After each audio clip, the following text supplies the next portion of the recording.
So today we're talking about how narcissism plays a role in our spiritual path. And this doesn't mean how to be a narcissist or why we should become more like one, obviously. But it's more about, right now in the world, we seem to be really focused on narcissists. It's almost like they've always been there. But for the first time, we're labeling them. Maybe it's not the first time in ever, but it's really common now, right? Like all of a sudden it's like, oh my God, like this person's a narcissist. Oh my God. Like it's like these veils are dropping. And it's an interesting thing because the question is why? Why are we suddenly seeing this? How does this relate to our personal journey, right? It's not all about saying you're a narcissist or you this. It's not always about that, right? It's about why? Why is this happening for me? Why is this happening to us as a collective? And first, I also want to say that in no way is this talk about minimizing the effect of having a narcissist in your life. If you have parents or siblings or partners or ex-partners who are full-blown narcissists, this does not take away from that struggle at all. This is more of an experiment of thought that we all want to look at in the land of the energies and the characteristics of narcissism, and that when we come up against them in our lives, and it might not even be a person who is a full-blown narcissist, it might be an institution that we interact with. It could be something at our job. It could be an insidious expectation in the family.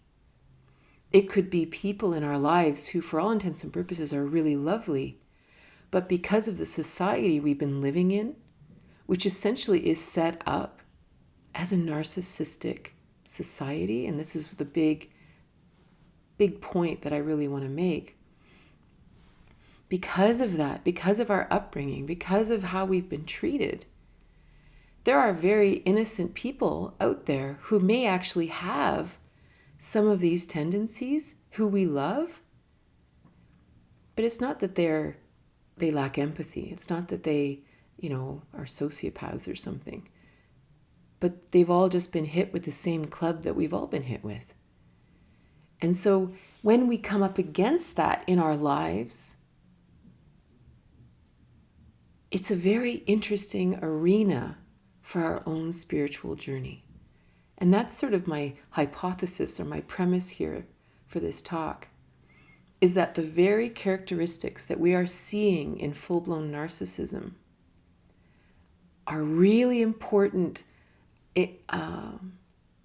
examples of contrast in our lives to help us get back on our spiritual journey. They're not about sidestepping us. They're not about destroying us. They're not about ruining our self-worth, ruining our lives. That's not what it's about. It's about identifying it so we can look at it and say, oh, I get it. Oh. So that's what this is. It's more of a philosophical discussion so that we can name it, see it, and perhaps avoid it in life if it's a really serious issue, like a job placement that's just completely self-serving and soul-sucking for everyone that works there, or a relationship that you're like, wow, I got to pull the plug on this one because there's no coming back out of this. But it might be much more subtle, and it might just simply be someone you love that just simply is doing some of these things. And because you love them, we get caught up in it and we don't see it because it's just not so obvious. And then maybe we can heal that and we can heal that relationship with them. But we do it from our side. It's never about changing the other person. It's always about our journey. So we're going to go through a bunch of the characteristics that we see in narcissists and understand how these help us and how important they are to our spiritual path. Because you figure, even for us right here on Insight Timer, why are we here? Right? We're here to actually bring ourselves back together. We want to be happy. We want to feel our divine self merge with our lives. This is a spiritual journey, right? Is the merging of the divine in our physical. But we have blocks, or we have blind spots, or we have programs, or we have things we read, things we grew up with, that for some reason stand in the way of that bliss and happiness that we're kind of promised on the spiritual path. So that's where these tendencies are gifts, right? Because they'll wake us up to something. So the first one is obviously this idea of when we're around someone with narcissistic traits, they have a curious entitlement that you are meant to serve them, that they can't live without you. You have to bend your life around their needs. If they text you, you had better text them back. If they need you, you'd better get over there and do the thing. You know, you must be at their beck and call, or else do you even love them? Do you even care? What's wrong with you? That you don't even care enough about me to consider my needs. Are you selfish? Right? Like, this is sort of that classic thing. And I laugh about it only because, of course, I'm a massive people pleaser, which, of course, is the other end of the spectrum. Because if someone is like that and we are unconscious to this behavior, our people-pleasing mechanisms will kick into gear and we will just run circles around them. Whatever they want. Oh, whatever they want. Oh, how high, you want me to jump? How high do you want me to jump? Where do you want me to go? Oh my God, I wouldn't want you to be unhappy, because that'll be my fault. That it's my fault that you're unhappy. It's never my fault that you're unhappy. You're a sovereign being. You have every right in the world to be anything you want. You can interpret every situation any way you want. You know, in the immortal words of Viktor Frankl, the very last human freedom is that we have the right to choose our reaction or response to any situation. And if you choose to be unhappy, that's your choice. It has nothing to do with me. But this is a game, right? That somehow we are all meant to serve them. And of course, it also takes advantage of the fact that we are naturally empathic.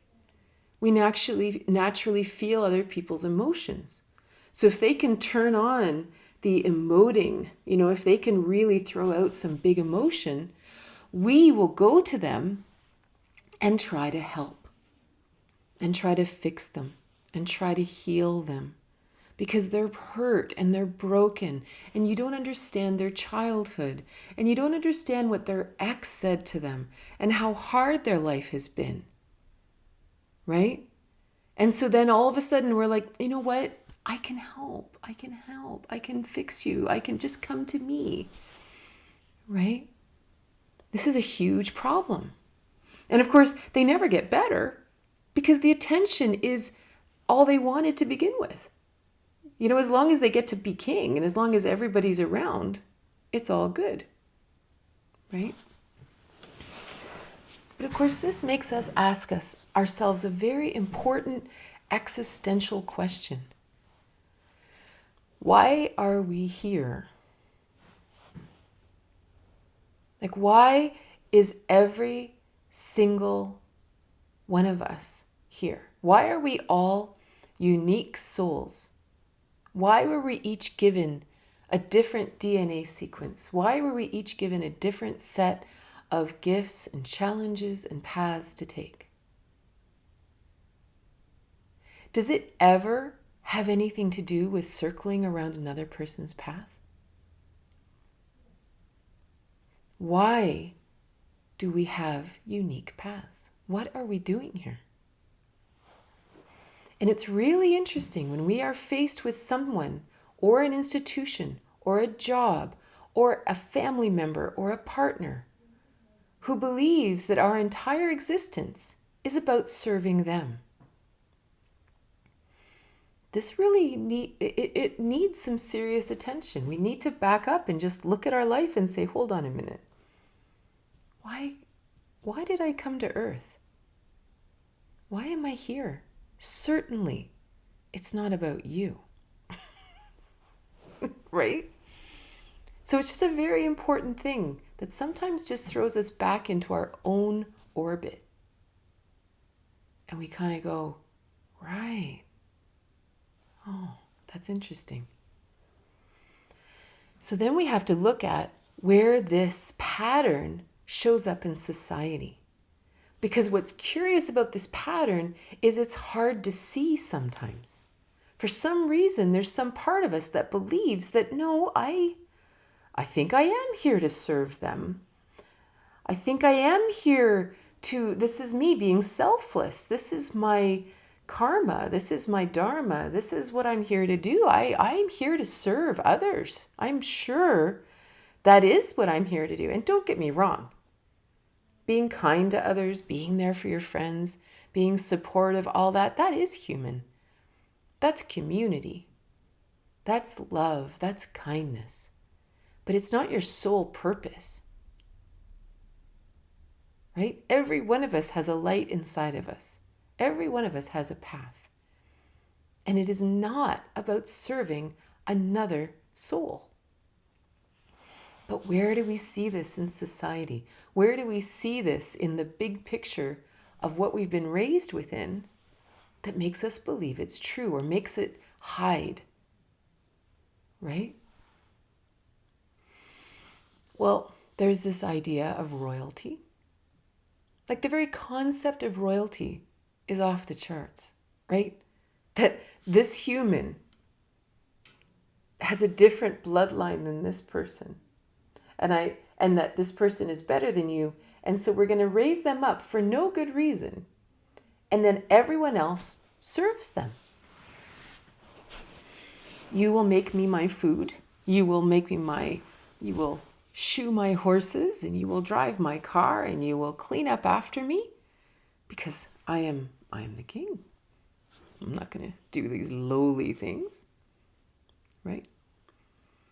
This went into the caste system, that we are the Brahmins, and all of you are here to serve us. Oh, and the reason you're here to serve us is because you were crappy in a past life. You know, this is this definition of karma. It's not the definition of karma, but this is a definition of karma that says, well, you've got to shoe my horses because obviously you were crappy in a previous lifetime, right? Like literally built right into our system that, well, I must deserve this. How often do we feel like that? That, well, I must have done something. I must deserve this in some way. This is deep in our training, in the whispers in our minds, you know? And then, you know, when women became subjugated in many parts of the world, suddenly the wife is there to serve the husband, or the daughters are there to serve the father. And then the mother is there to serve the children. And the woman has no role other than to serve the family. And many men can feel that as well. That I have no role except to care for the family. Like this is my whole existence. You know, it isn't just a sexist thing. And then this whole idea of having indentured servants or slaves or all these kind of ideas. Or even you can see it even in the service industry today. The customer's always right. You can just treat that person like crap and they've got to just smile. Right? This is not just narcissists. You know, this idea of entitlement is built into us that somehow some people are more important than other people. And that crazy ex-husband or ex-wife or whoever, somehow I'm supposed to keep them happy. And they shouldn't be uncomfortable. And I should sacrifice my own time and energy to make sure they're okay and that their perch is comfortable. right? This is nonsense. This is complete nonsense. So it's really important to see this. This is why it's insidious. This is why we fall for it. Because it's built into our society, you know? And this is just this society. I don't think it's human society. I think as human beings, we are capable of amazing, symbiotic, loving coexistence. This is just the one that I believe began in the last couple millennia. But it's not how we have to live. And it certainly doesn't serve the majority of people. I don't even think it serves the ones that are feeling so entitled. I don't think they're that happy either. So it's okay to let it go.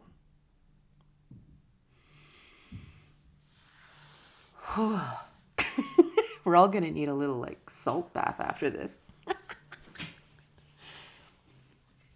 And then there is the dreaded gaslighting. Right? This is where your reality isn't valid. My reality is valid. Oh, you're just emotional. Oh, this must be because you had such a hard upbringing.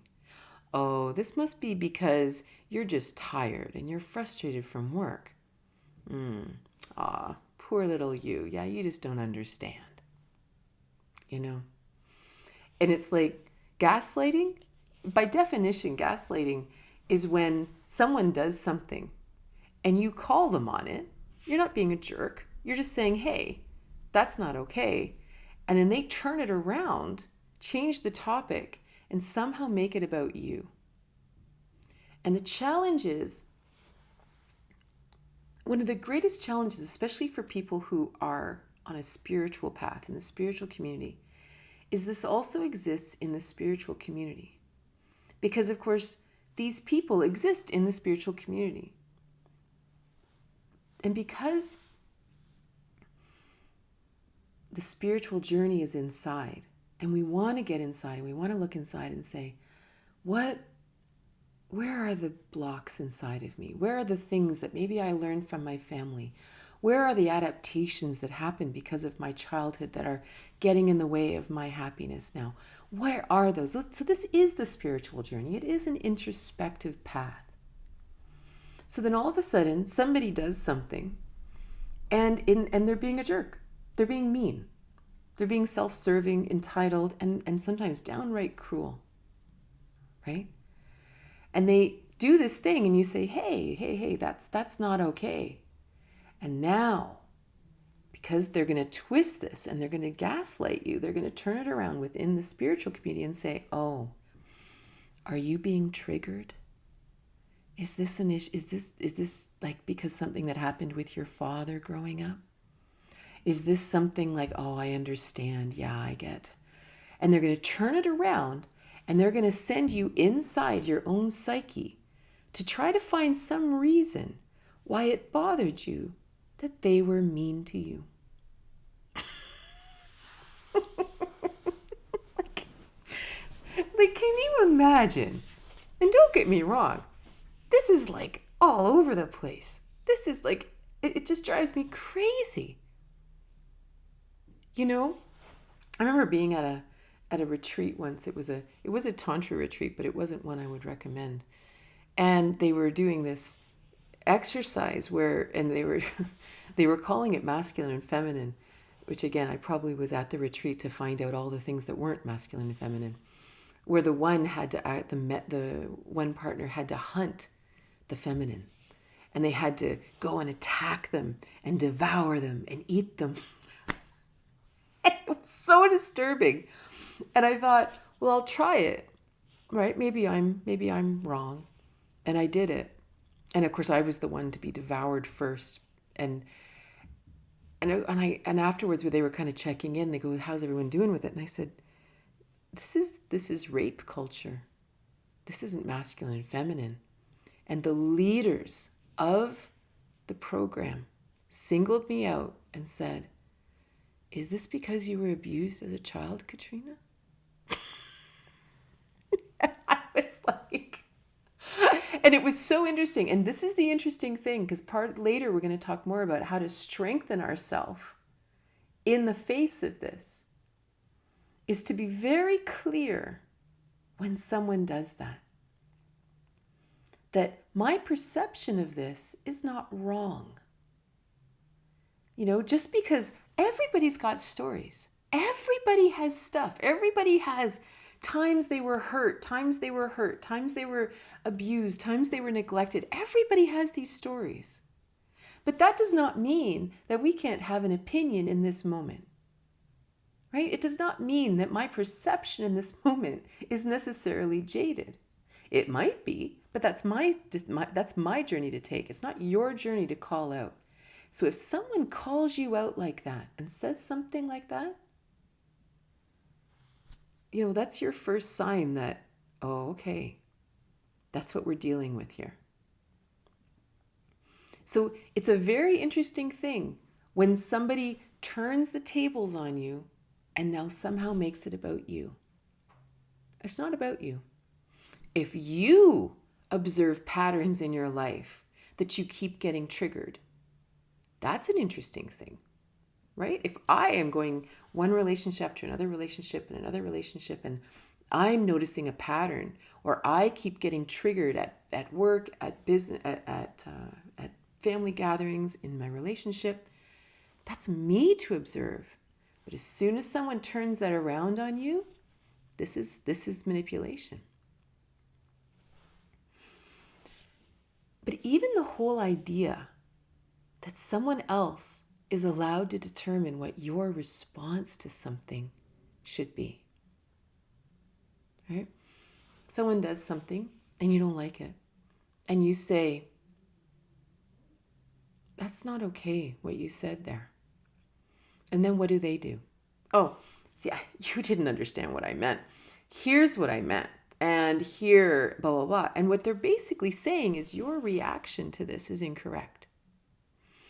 But the truth is, the world, and we've been trained to be very careful with our words. It's like because we were raised in a litigious society. Like it's almost like if I say this, you can't prove it in a court of law, right? I only said these 4 words. I don't know what you're so upset about. But of course, these 4 words were backed by a zillion words and a zillion assumptions and a zillion assertions about this situation. They just honed it down to these words so they wouldn't get in trouble. But the bottom line is, we heard the whole thing. We heard everything behind the words. And the reality is my reaction to it, my emotional response to what you said is valid. I don't care what you meant. My response is valid. And the idea that someone else can come to you and say, no, your response is invalid. It's like, no. It's like, I remember some of you guys met my friend Nelda. And in one of her relationships, she was arguing with her partner. And she was sort of just standing her ground. And he just kept, nothing was working. He had all these arguments that he was going to convince her of this and convince her of this and convince her of this. But she was just standing her ground because she could see what was going on here. And finally, she said something, and he said, this conversation is not going the way I planned. Can you imagine that we have conversations and we expect that we already know the response of the other person? This other person's a human being. This other person is a sovereign, sentient being, theoretically with their own ideas and their own emotional responses to things. They're not an object or a robot in your little game of chess. You know? So it's a very interesting thing, the idea that someone else can define our reality for us. Again, it comes back to the whole idea that somehow they're better than us. Right? So again, it's very important to honor your truth at all times. No matter how people might want to twist it, no matter how anyone wants to twist it, that we really stand in our truth and say, I don't know why we're talking about that right now. We were talking about your behavior. This isn't about me, right? But again, this brings us back to our spiritual path. It brings us back to our path that says, no, I'm pretty clear about this, right? Because we're constantly being pulled off and constantly being distracted. So it's just very interesting when that happens, that it's almost like you're thrown back to your own center and you look around and you go, wow, what a weird distraction, right? Another thing that's really important is as we go through life to really see things as they truly are. Because one of the challenges with the narcissistic tendencies is that there is, and especially people who are full out narcissists, they don't have empathy. They don't care about you. They don't feel your pain. They aren't worried about your feelings. I don't even know how they do it, but somehow they just don't feel you. So what happens is we then project our kindness, our consideration onto them. We assume that because they've done this thing, obviously they must have considered me and they must have considered everybody involved. And this is the decision they made, so I should really consider it important. And for me, like, I went into business with a man who was a narcissist, and I didn't know. I'd never met a narcissist before. And so I didn't see it. So any time he would say something, or he would come up with some idea, or he'd have some opinion about something, I would project my reality onto him. I would assume that he had done the same due diligence inside that I had done. I would have assumed that he considered me and everybody else that would be affected by this, because I would have. But he never did. It was only about him. It was never about anyone else. And I learned it the hard way. I mean, lots of good stuff's happened because I became a teacher and all kinds of good things through the experience. But that was a massive dark night of the soul almost, to realize that, wow, I was completely projecting my reality onto him. So the key is to always look for evidence on the ground. If they're really caring about you, what do they do? Actually do that shows that they care about you? What do they do that shows that they care about other people? If they promise to do this and this and this, did they do it? Or is it all talk? And this is a very interesting thing, because we easily can project our reality out into the world and not actually see what's happening. We're not actually, it's almost like we're so accustomed to being optimistic and seeing the silver lining and trying to give people the benefit of the doubt and trying to see the good in people. And there's real benefits to that, don't get me wrong. But if the reality is there's something inside of you that's just not sitting right, look for evidence. Look for evidence in the 3D world and trust it. You know, what was that movie? You know, where the guy's like, show me the money. Show me the money. You know, it's like, because everyone's all blowing smoke up his butt, but he's like, show me the money. And that's the thing we need to do. Jerry Maguire. Yeah. Right. It's like, and it's really important, because we don't want to have to be that way. But in life, it's a weird thing. It's a very strange thing where, you know, we kind of get promised all kinds of things, but none of them are real. And so then when people promise things and they don't happen, oh, well, you know, they just got busy. You know, they meant to, obviously, because they're good people and I love them. But eventually you realize that nothing ever manifests, because it's all just stuff to keep you busy, to keep you thinking, to keep you off and about, pondering the things they're going to do next that never happen. So it's a very interesting thing to actually really watch the world for what it is. And this isn't a negative thing. To me, it's a very Taoist way of seeing the world. That we allow all things to be what they are. We don't have to judge them. We don't have to make them wrong. You know, it's like that classic story of the Taoist master sitting down by the river and there's a scorpion and the scorpion's drowning. So he reaches in and he grabs the scorpion. The scorpion stings him and then his hand opens and he falls into the water and he starts to drown. And the master grabs the scorpion and the scorpion stings him and he drops it in the water. And this guy walks along and he says, "What are you doing? Why do you keep saving the scorpion? It keeps stinging you." And he says, "Well, it's the scorpion's nature to sting. It's my nature to save. I'm not sure what's wrong with that." Right? Curious example to use in a talk about narcissists, but But if we simply just allow things to be what they are without judgment, then we can just make choices based on them. There's no right or wrong. They're not bad people or anything like that. It's just, oh, okay, here's the evidence.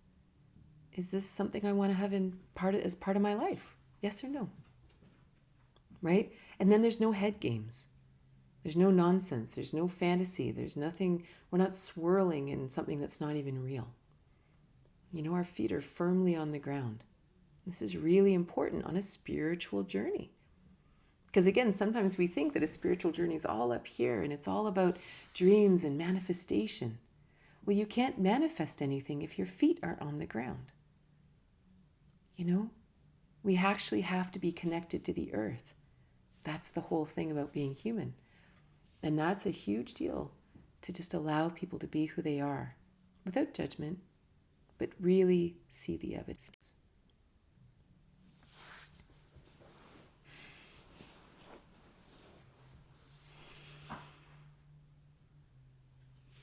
And the other thing to just consider is this curious domination paradigm that we live in. This idea that, and it's not just like the entitled royalty idea, but this idea of we're accustomed to being dominated. We're accustomed to being controlled. We're accustomed to other people having some kind of right over us. Whether it began sometimes in our childhood, that, children are to be seen and not heard. And I know this is super old and out of date, but it is that idea that I am the parent and that's the way it is, And it's like, well, it depends what you consider children, and if they're also interesting little infinite beings growing into more interesting beings, then considering them is very interesting, very important, right? There's no reason to control them, Our school system, which I believe is going to shift big time at some point, it's very much that way. Oh, you are just, a blank slate, and we are here to fill you with knowledge, as opposed to us coming in as these juicy, incredible beings ready to flower, right? Very different perception. Or some churches are very, very oppressive. And again, because we believe this to be normal, well, because they know and they studied and they've done this and they're more advanced, they're more enlightened or whatever. We get into trouble with this all the time, which is why I think that the gurus are falling left and right in society because we just can't do that. Nobody has power over us. No one's more enlightened and all this stuff. It's like we're all just hanging out in the sandbox here. We're all responsible for our own paths. We can't look to other people to sort it out and then have them have control over us. So then what do we do? What do we do to actually strengthen ourselves in the arena? We've come against the boss. We've come against the partner. We've come against the parent. We've come against who? What do we do to actually be able to stand in our truth and be clear, and that our life doesn't just become some endless battle of total nonsense that goes nowhere. The first place we have to look is inside, whether or not we have actually internalized this domination paradigm in our own heart. So if you imagine the masculine-feminine dynamic inside of you, very often, again, because in the society, this is why the masculine and feminine is so important to talk about, because it's been this domination paradigm where the masculine oppresses the feminine. And this is everything. This isn't like just men and women. It could be, and it's not even men and women. It could be one partner over another partner, or the parents over the children, or the church over the people, or the government over their constituents. It doesn't matter. And then there's a disconnect in here, right? There's no connection. It's just a power dynamic. Because of that, that may be what's going on inside of us. Does my masculine self oppress my feminine self? Does my masculine self say, oh, for God's sake, stop crying? What are you being so emotional about all the time? Is my dominating self saying, get your ass out there and start running? I don't care if your knees hurt. Stop being such a whiner. You're going to run 5K every day, no matter what. Is that what it's doing? Is it criticizing you for things you did? Is your inner masculine gaslighting you and telling you that you shouldn't feel like that and it's probably you anyway? Right? Like, is your masculine side, your brain, your ideas, is that what you're supposed to be here to serve, no matter what your feelings are? No matter what your truth is, what your soul really wants? Because if we're doing it inside of us, we won't be able to see it out there. And somehow we will justify other people's bad behavior because we're doing it to ourselves right now. But when we shift the inner dynamic, that our inner masculine serves our feminine, that our inner, that structure says, hey, you know what? What can I do to help us really live our soul's path? Then all of a sudden we have this beautiful symbiotic dance happening inside, and this becomes normal. And then all of a sudden when we're out in relationships, we expect it with them too. We expect to talk and listen and discuss and be open and be loving and be connected. We expect it everywhere. So then all of a sudden when someone jumps up and they start being entitled, condescending, whatever, there's no hook in us. There's nowhere for it to land. It's almost just like they become this funny little dog yipping about something. And you're looking at them and you can't quite figure out where they're coming from. Because it doesn't land inside of you. And you listen to them and they start talking about how, well, you should be doing this and how could you do this and this. And you're honestly, and you're not being aloof, you're not being anything. You're just listening to them, but it doesn't make any sense what they're saying. And you honestly, in full heart and love, can say, wow, I have no idea what you're going to do about that. Like, I don't know what that has to do with me. And you're being genuine. It's not like you're being honest. Because it's not a dynamic that happens inside of you at all. So that's the number one thing. That's the big thing we want to look at, is what's going on inside of us, right? We want to always connect with our truth. If someone does something and it hurts us, and we have an emotional response that's like, wow, that really hurt, then we stand in that. And if we feel called to say something, we say something. And if they try to explain it away, or they try to change the topic, or they try to engage you in some kind of emotional discussion about why you feel that way or why you shouldn't feel that way, When we're really connected to our truth, that's where we live, right? That's where we simply look at them and say, but none of that has anything to do with what we're talking about. I really want to talk about this. Oh, but it's just because, the way you were raised. Well, it's like, no, it has nothing to do with how I was raised. You wrecked my car.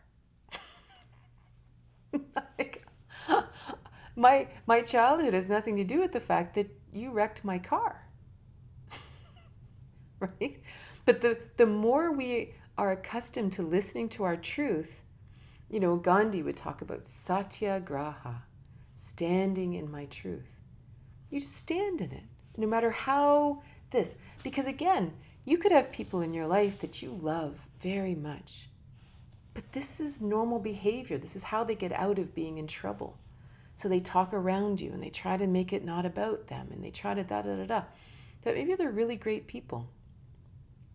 And you stand in your truth and you say, I really want to talk about this thing that happened. And eventually, if they care also, they'll stop with the distractions and they'll come back to you. They'll come back to what you're actually talking about. And maybe we break a pattern. And maybe we find resolution. But it begins with us believing that my truth is real and my truth matters. My response is real. It all comes down to us.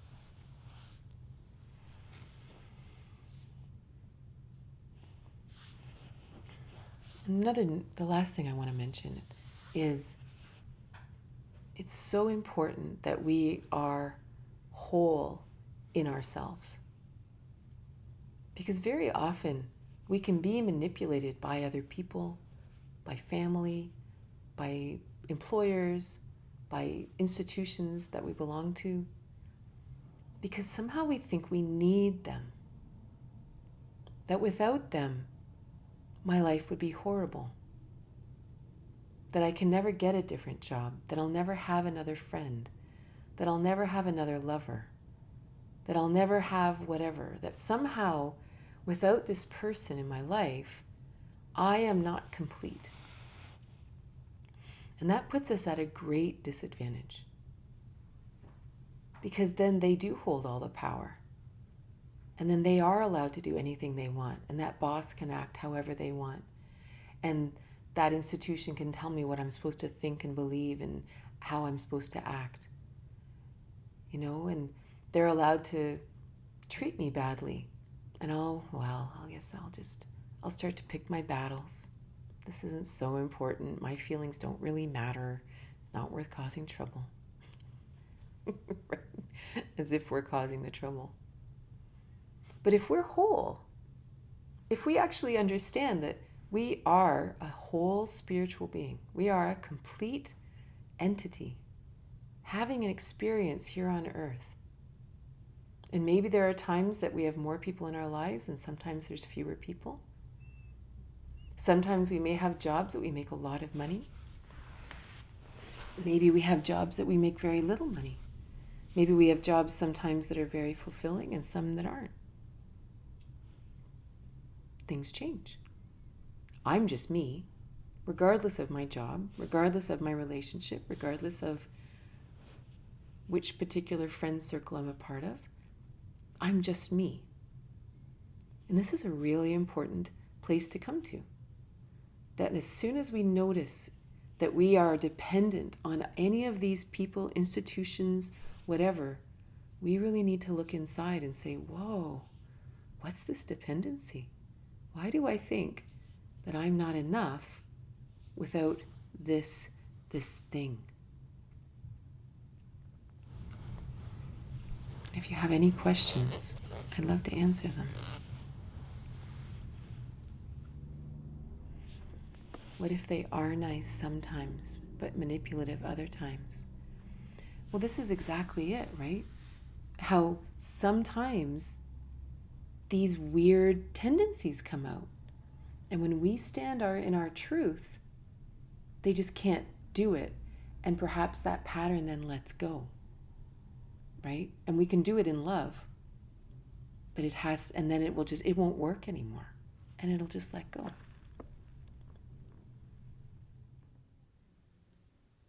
Most of the time you can't win an argument with narcissists. I would just finish the conversation saying that you can't get me. Yeah, well, and it's always interesting too, even when it is an argument, right? Like, why are we arguing? Like, why aren't we having a discussion? Why aren't we considering each other's thoughts? What's going on here? Like, sometimes we just have to back up and look at it and say, why is this an argument? Like, not look at the topic, but back up and say, what's going on between us that we're arguing? Right? Because that's the problem. The problem isn't the topic.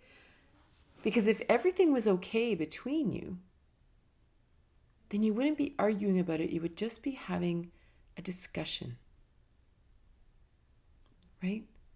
So it's just interesting. It's an important thing because sometimes we get lost in the words that just fuel the drama, but we don't back up and go, wait a minute. Let's get deeper into the root. What's really bothering us here? Because one of us is angry, or both of us are angry, and we need to talk about that. Then we can discuss this topic that we're discussing, right? Arguing is never a good idea, not arguing.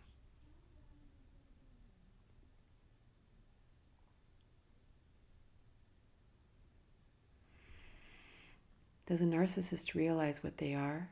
Are they aware of their cruel manipulations? So, and this is just my perception. There are people who are diagnosed narcissistic personality disorder. And this belongs in the category of psychological disorders, of personality disorders. And one of the defining qualities of that is that they don't know there's something wrong with them. So they don't get help. They don't want to take medication. They blame everyone else for it. Whereas oftentimes, say if we're suffering from depression, we know we're struggling with it, And so there are those who are diagnosed with this personality disorder, and I don't believe they have any idea of any other kind of reality, right? They're not choosing this over being empathic. It's all they know, and they don't have any idea. One of the big points of our talk today is that I believe that a lot of the individual characteristics of that disorder exist in our society, in institutions, and in very innocent people. Not that they aren't innocent, but in lots of people who aren't full-blown diagnosed narcissistic personality disorder people. They're just people who grew up in tough homes, or who had difficult relationships, or who just have really struggled in life, and for whatever reason, these are the coping mechanisms that they've developed. Or maybe in the household they grew up in, entitlement was normal, right? And the idea is that if we stand in our truth, and we are kind, and we listen, and we meditate, and we are whole, they may be able to figure it out, right? It's sort of like the idea of, like we did a talk on anger previously. A lot of people learned as children that a temper tantrum would get them their way. So it continued into adulthood.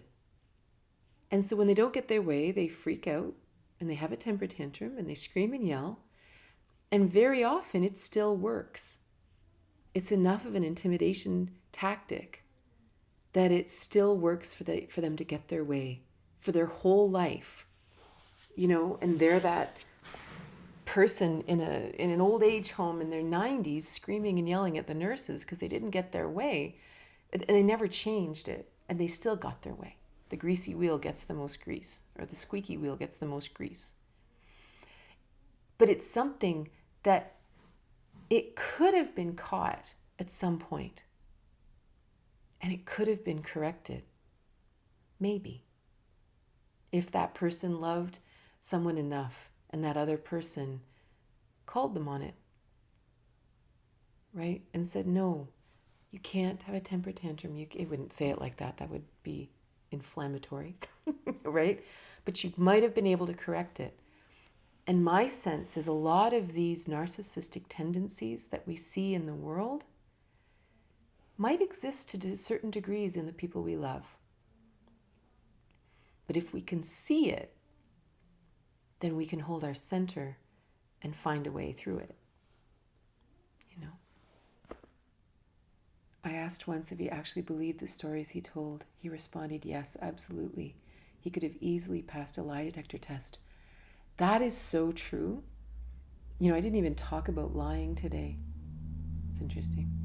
But what's really interesting, I remember one of my friend who and she was married to someone who was a narcissist, and he would dead out lie, and she would say, but that's not true. And he'd say, the details are not important. Like, so for him, the idea of truth and false was not clear, right? It was actually like who cares? Who cares if the details aren't right? I mean, you know the point. And she'd be like, no, what you're saying is incorrect. It doesn't matter. Like it was, you know what I mean? Like, so for us, we're like, no, we have to say the truth. But for them, the truth meant nothing. It was no different than an embellished, made up story.